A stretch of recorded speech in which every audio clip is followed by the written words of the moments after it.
guys, and welcome to another video. I am about to head to work. It takes me about 20... Oh, that noise is so annoying in the back. For some reason my backup camera is broken and it just makes that beep the whole entire time I back up. It takes me about 20 minutes to get to the first stop. It looks pretty nice out right now, but it is not. Don't let that fool you. It's like 20 degrees. I wanted to talk a little bit about, I talked about it yesterday some, but I didn't really go into detail about like how I lose weight when I decide to get back on track. So my friends decided, I'm doing this with a couple friends, but we decided to do this challenge where we every week we have to log in our weight, and how we do that is we take a picture of the scale, like of our feet on the scale every Monday, and we have to lose, because we all have like a similar goal. We all want to lose like 20 to 30 pounds, and we're doing this until June. So I think it's about 16 weeks we're doing it total. But every week we log in, we have to lose 1.4 pounds. So I think that's pretty reasonable for all of us. I think we can do that pretty easily. But we logged in the first week. I lost about, I think it was 1.8 pounds I lost the first week. The first week's always the easiest, but how I do it is really, I guess I should explain further about the point system. So when we lose 1.4 pounds, we get a point. If we don't lose that, then we don't get a point for the week. And whoever has the most points at the end wins, and then the losers pay the winner $100, which I think is a good idea. It motivates me, because honestly, even if I lose $100, I would pay more than that for an actual like weight loss like system or like plan or whatever. So this really has been motivating me, and it has seemed to work so far. I know it's only the second week, but I'm kind of bad. Like when I start to get back on track with eating right, I only stick to it for like 3 days, and then I'm like, nah, I'm just gonna have like a pint of ice cream tonight. That's like my go-to when I want something bad. But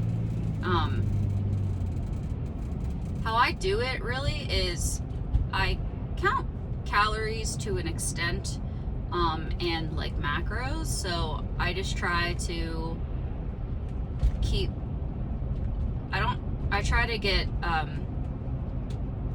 low sugar. Like I try to stay away from sugar for the most part, except fruit, and fats. I don't really keep track of fats, because honestly I like kind of fattier food, and it's like I like avocados, I drink coffee and I drink half and half in it, and I don't think that's a bad thing if you have it in moderation. But yeah, I try to watch sugars mostly, and anything else, I'm not a huge fan of like bread or noodles or anything like that, so I never really had a problem with that. Sugar is my huge problem for sure, and when I'm eating healthier and I'm trying to like stay away from sugar, I just try to eat as much fruit as I possibly can, because that satisfies my cravings sometimes, not always. But I just started to get into these, I think they're called Mighty Muffins, but they're like a protein muffin kind of thing that you just stick in the microwave. It's super easy. So if I want something sweet, sometimes I'll eat that. And I mean, I feel like they taste pretty good too. But it is hard to keep up the exercise when it's this cold outside. It has been warming up. This last week was like super nice, but today is awful. And like last night we just had like this random, like Mike and I were walking. We were taking Bug for a walk, and it was like pretty nice. I mean, it was a little cold, but the sun was out and everything. And then on our way home, as we're driving back, like there's just a freaking snowstorm. Like it's practically blowing the car over. And it was kind of out of nowhere, but now there's a little bit of snow on the ground, but it's not that bad. I think it's supposed to warm back up, hopefully, but my activity is so much better when it's nicer out, because I love to walk. And when I had the salon, like a grooming salon, it was actually like right by a trail, a really nice trail. So we would walk up to it, and I'd walk for about like an hour to an hour and a half before work every day. So that really helped me stay on track. And then I try to work out. Honestly, I'm 28 now, and like when I was like really early 20s, like I loved working out like a psycho. And now I'm just so not into it as much anymore. Like I like it every once in a while, but I really have to force myself sometimes, because I just got too much other shit going on. I don't know. I just get distracted. Like I start working out, and then I'm like, oh, like the laundry needs done, or the dishes need done, or you know, I could be editing the podcast or whatever. Like it's hard to really like give yourself time to set aside for working out, especially if you're like not that fond of it. But anyways, I am getting close to the stop now, so I will record a little bit later. I'll probably record a little bit of my grooming today. So all right, I'll see you guys in a little bit. Okay, so this is my grooming van. I'll give you like a bigger tour in another video, but this is my first one of the day. He's such a good boy, aren't you? Best behaved schnauzer I've ever worked on, and I actually used the clipper vac on the whole entire dog. So, some groomers don't like to do that, but if I can use the clipper vac, I'm using it. Okay, hello again. What are you crying for? So I'm grooming. This probably isn't the best angle right here, but I forgot to bring my little thing that holds my phone. So this is just what I have to work with. The phone's just sitting in my shelf above my table. You didn't cry this whole time, and now you're crying now. I'm working on 2 dogs, and the one crying currently. Okay. Hey, what? What? Okay, do you want attention? Here. He is adorable. I love him so much. Yeah, that's your brother. He's like such a baby, and I love him, huh? Yes. He just chills out. He's already done, but he just chills out while I groom his sister. But I wanted to talk about well, I don't know if I can talk with you crying all the yeah. Hey, you're fine. Yeah. I wanted to talk a little bit about the pros and cons of mobile grooming. Because anyone that knows me pretty much knows that I am obsessed with mobile grooming. I had a salon, a grooming salon, for 6 years. I opened up when I was 22, and I didn't know, like, I was very good at grooming. I was very confident with working with clients, working with dogs, but I did not know the business side at all. The only experience I had was working for 2 places. I did have a little bit more experience with handling more client issues and stuff at the place that I previously worked before I started my own. So that helped a little bit. I was able to work with I was able to get some customer service experience and stuff like that, but I did not know the half of it. It's totally different when you own the place, because then, if somebody asks like, oh, I need to speak to somebody about this, you're it. It's you. And I wasn't used to that. But I knew that mobile grooming was eventually my goal, but I knew I wanted to do it. I knew I didn't want to have debt on the van just because it was just going to stress me out too much. So I was, no matter how long it took in a salon situation, I was going to save up enough money to pay cash for one. So I, had the shop for 6 years, and then literally at the end, I'm like, I can't wait to be mobile. I can't wait to be mobile. I just said that every single day. It's just so much more my thing. I absolutely love it. I've been doing it. I started right when we were able to open up, right after quarantine. And that was May of last year. And I still had my shop at the time. And I was doing both for a while, which I never suggest. It is lots of work. Because I'd be in the mobile van, just grooming my dogs. And then I get a call from, ooh, I stepped on your paw. I got a call about, some issue at the shop. So that was hard to manage both, because I was gone all day in the van, and, my groomer, which is my stepsister, she was in the shop, and it was just really hard to, run a salon and a mobile at the same time. So I knew my lease was up in the shop in September, so I only had to do it for a few months. But those few months were definitely hard. So mobile grooming is not for everybody, because you have to be very resourceful.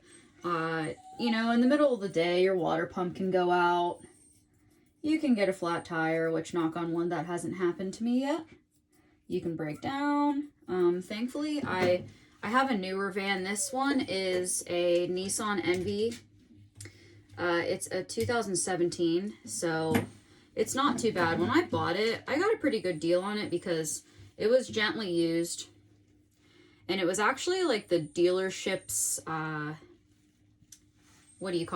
parts van. So, they just used it for the dealership. So it was taken care of.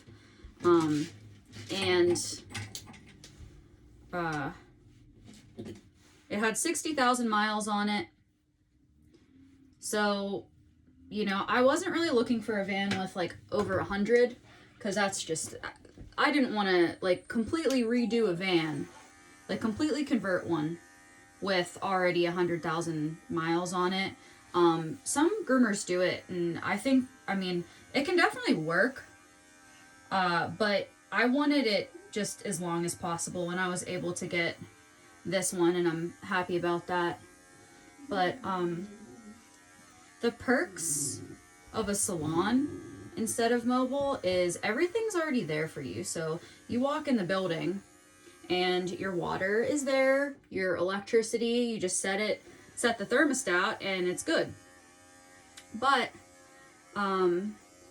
because in my van, I have to make sure it doesn't freeze overnight. Because I had that happen I didn't ever have my pipes freeze because thankfully my husband converted this van and he did a very good job designing it so that the pipes don't freeze easily at all. But the water pump, I think, got too cold and froze inside. And I was grooming that day, and thankfully it was after I was done. I had 2 dogs at one stop, and thankfully it broke. The water pump broke after I was already like done bathing the dogs, because like I was bathing the dogs, I groomed them, they were already finished, and then I like turn on the hose to like wash my hands off, and nothing was coming out, and I couldn't. I know like I know the basics, like I know how to check like my connections and everything, and to see if my water is on, but it just seemed like it was totally the pump that broke. So I was right, and I called my husband because I never replaced a water pump, but I know that, you know, if you know the steps, it's really not that complicated. So I call him and I was like, my water pump broke. I have an extra one at home, so I stopped home and I was like, all right, well, can you walk me through the steps? Thankfully, he was able to answer the phone and walk me through it. So I replaced it totally fine, and I was actually able, I was on the later side of my appointment, my next appointment after that, but I was able to finish the day completely fine, and I definitely was relieved because I didn't know where I was going to put them, where I was going to schedule them the rest of the week. So, that's one thing. And I mean, there's different things. You don't have to like worry about traffic, although you have to worry about your clients running into traffic in a salon. You have to worry about your clients being late. But honestly, I think that mobile grooming has so many more pros for me than cons. At least I just prefer it so much over a salon situation. I love the difference in the clients. Even like I have clients that stuck with me from shop to mobile, and even the clients that I already had, they're like, it seems like they're different. Like they want to book on a more regular schedule. I guess because you're coming to their home, that they're more like inviting. Like I feel like they feel like they're hosting you. So they, you know, welcome you in. Right now, I don't really go inside because of the virus, but, you know, they're like, oh, do you need any water? Do you need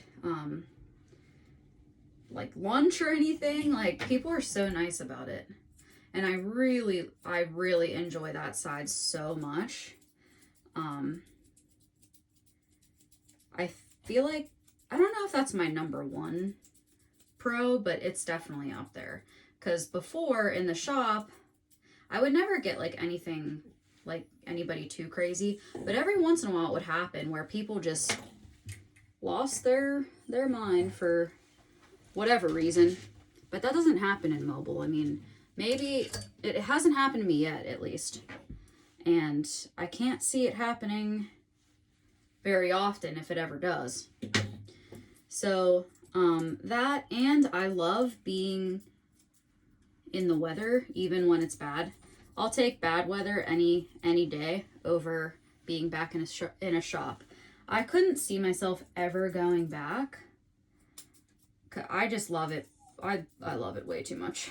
But I love the flexibility. You know, if I don't have an appointment scheduled for a certain time, I don't have anywhere to be. I can go get lunch. I can go take a walk. I can just go home. It's so much nicer because at the shop, you know, you have set hours. Some people have set hours, but like if you're already there and then you have a gap in your day, you have to stay there and wait really for your next appointment. when you're in the mobile, then you can just go drive around, go get lunch, you know, whatever you want to do. That is awesome to me. I hated being like tied down to the same place over and over again, because I like seeing new things and I like being in different neighborhoods. I love, I don't think real estate is ever something I truly want to get into. Like, I don't think I would flip houses or anything like that, but I love seeing different houses. Like right now I'm in a super nice neighborhood. Like it's a new build neighborhood with like, this client has like a nice pool with like a big fence in the backyard. And I mean, I'm sure there's an HOA around here because it definitely seems like it, but all the houses around here are super nice. Very quiet neighborhood. I like neighborhoods like that. I don't know if I would want to live in this kind of neighborhood, but I love to groom in it. Everybody can see my van too in the driveway. Thankfully, I don't know if the virus has changed this, but I hear a lot of mobile groomers like say that people come knock on their doors while they're grooming. That doesn't really happen to me, and I'm very glad. And my van actually is super, like, I mean, it's in your face. Like, you can't miss it. It's like me with scissors, like, and a dog on the side of it, like, and it's pink and yellow. So it is impossible to miss. But I don't really get anybody that comes knocking. Although what was really, really funny one day is I get a message from a client and she's like, "Hey, I finally saw your van in somebody's driveway." And I was like, "Oh yeah, what time was it?" She's like, I don't know. Like, she's like, "I knocked on your door, but I guess you didn't hear me." And she's like, "I don't know. It was like around maybe like a little bit before 4. I was like, "That was my house." So she saw my van parked in my driveway and it was plugged in. And she was like, "Oh my God, you know, I finally saw her grooming at somebody's house." And it was my house. And I wasn't in the van. I was just inside. And she didn't knock on my door or anything. She didn't realize that it was my house. So, you know, she's not going to just knock on some person's random door. But that was funny. Like, as soon as I told her, I was like, "That's my house." She's like, "Oh my God." That's a little embarrassing. But she's funny. She sent me a message during the pandemic when I wasn't allowed to groom. And she decided to take actually, I think she took clippers to her dog, and it was like a 30 or like a 10 or I don't know what it was, but it was short, like non-existent, like, I mean, it was bald. And I was like, "Please just," I sent her a message. I was like, "Put your clippers down, walk away, and pretend like this didn't happen." But you know what? I'm perfectly fine with the people that kept up with their dogs, even if it looked like crap. I don't care. Like, if you're keeping your dog from matting, I feel like that's just being a responsible owner. I don't care if, you know, the dog didn't look good. But the people that like shave their dogs, I mean, within reason. I don't want, you know, a customer going crazy and hurting their dog, like cutting it or anything. But I think for like, you know, my clients that actually tried, stand up, sweetie, that actually tried to keep up with their dogs, I did appreciate that. But that was just funny because the dog just looked like a hot mess. And then when I was allowed to groom and I came to groom it, there was like barely anything to do because the dog was so short. But at least I was able to just clean it up and make it even. Yeah, you're done. You're pretty. So I know a lot of groomers now use like bow ties and you know, different kinds of accessories. I love that. But I had a lot of fabric like from the salon that I had. So I'm just trying to use that fabric up. So that's why I've been doing a lot of bandanas lately. just to use it up. But I love, like, I love the ties that, like, I got them on Amazon before. I got them from a few different companies too, like the little ties. They're so cute. I love them. And clients actually, like, really appreciate that because they think it's different, and they've never seen something like that before, and they like it. But